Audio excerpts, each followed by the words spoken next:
Michael and David Hayes hadn't spoken in 12 years when their grandfather's death forced them together to inspect their inherited property. While exploring the overgrown grounds, they discovered a hidden shed secured with a rusted padlock.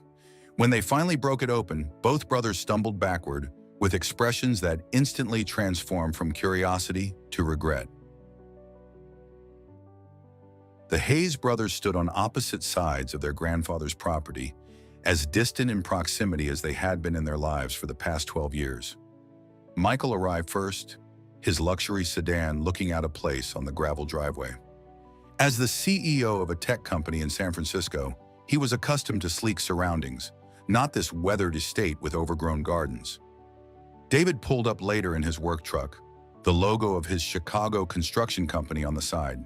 He spotted Michael but made no move to approach him, instead grabbing his duffel bag and heading straight for the house with barely a nod. Neither wanted to attend their grandfather's funeral. The old man was practically a stranger to them both. Their father had severed ties with him decades ago for reasons never explained, taking whatever secret existed between them to his grave. After the funeral, the brothers sat in Harrison Palmer's law office, deliberately choosing seats on opposite sides of the room. Michael checked his watch repeatedly, thinking of his upcoming board meeting. David kept his eyes fixed on the window, mentally calculating the jobs his foreman would be handling in his absence. The lawyer's announcement stopped their thoughts cold. Harrison explained that their grandfather had left the property to both brothers jointly. Neither could sell without the other's consent, and they were required to spend one full week exploring the property together before making any decisions. The brothers exchanged a look of frustration, their first direct eye contact in over a decade. Back at the property, they reluctantly agreed to endure the mandatory week, planning to sell immediately afterward and return to their separate lives. They established a system to minimize interaction.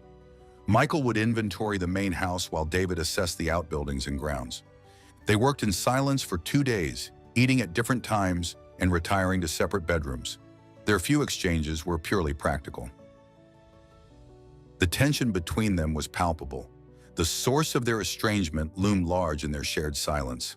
A business venture gone wrong, accusations of betrayal, and words spoken in anger that could never be taken back.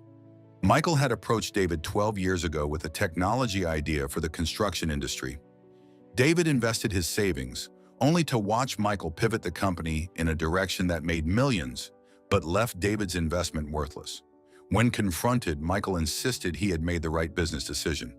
Pride turned a disagreement into a permanent divide. On the third day of their forced cohabitation, David was clearing a path through the overgrown vegetation at the far edge of the property when something caught his eye. Hidden behind decades of untamed growth stood a small wooden shed. Its existence wasn't mentioned in any of the property documents they had reviewed. Despite his reluctance to engage with his brother, David felt compelled to share this discovery. He found Michael sorting through boxes of old photographs. Upon hearing about the shed, Michael's curiosity was piqued as well. Together, they made their way across the grounds. The shed was larger than it had initially appeared, its weathered boards gray with age and exposure. A heavy padlock, orange with rust, secured its door. Was this just an old storage space or something more significant? The brothers exchanged questioning glances, their 12-year feud momentarily forgotten in the face of this enigma. David returned to the house for tools while Michael cleared away more of the surrounding vegetation. When David returned with bolt cutters, they worked together to break the rusted lock. As the lock fell away, both brothers hesitated. Michael finally pushed the door, which opened with a protesting creak. The interior was dimly lit by sunlight filtering through a dusty window. As their eyes adjusted to the gloom, both men froze in disbelief. Sitting calmly in an armchair, very much alive and reading a newspaper, was their grandfather. He looked up with a gentle smile, completely at ease, as if being discovered alive after your own funeral was perfectly normal. The brothers stumbled backward in shock, their faces transformed from curiosity to horror to anger in seconds. Their grandfather folded his newspaper and set it aside. He informed them casually that he had been wondering how long it would take them to find him. His voice was strong and clear, not the voice of a man who should have been in a grave. David immediately turned to leave, disgusted. Michael demanded an explanation for the silly stunt he pulled. The old man rose slowly from his chair. He admitted that the elaborate ruse was the only way he could think of to get both of them to the property at the same time. He knew neither would have come otherwise. Michael's face flushed with anger. David turned back with contempt. Both felt manipulated and deceived. They stormed out, leaving their grandfather standing alone. Back at the house, Michael called Harrison. The lawyer confessed to being part of the plan. Their grandfather had been trying to reach them for years with no success. The funeral charade was his desperate attempt to reunite his family. The brothers spent the day in furious silence, each planning to leave immediately. But that night, each found a note slipped under their door. The message was simple. Before leaving, there was something in the shed they should see. Not their grandfather, something else. Despite their anger, curiosity won out. The next morning, they returned to the shed. Their grandfather was gone, but a hidden wall compartment lay open, containing stacks of financial documents in labeled folders. As they examined the papers, both grew stunned. The mysterious investor who had saved Michael's struggling startup, a Mr. Richardson whom he had never met, was actually their grandfather using an alias. Similarly, the silent partner who had rescued David's company during the recession was the same man. Further investigation revealed separate accounts for each brother, containing millions in untouched profits their grandfather had made from these investments. As they stood surrounded by this evidence, their grandfather appeared in the doorway.